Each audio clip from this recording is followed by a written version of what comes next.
নমস্কাৰ বন্ধুসকল, আজি আমি আপোনালোকক দেখুৱাব লৈছোঁ চান কেকা আৰু মই খেতি কৰা।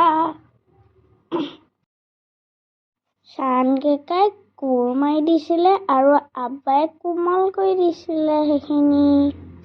তাৰপিছত মই আৰু দেউতাই শাক সিঁচিছিলোঁ। অলপকে শাকবোৰ খাব পৰা হৈছে দেই।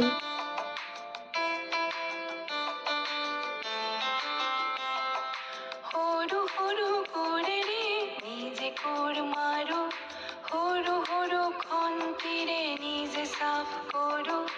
আবেলি পাচলিত দিওঁ মই পানী, মটৰৰ কলিবোৰ খাওঁ ছিঙি আনি।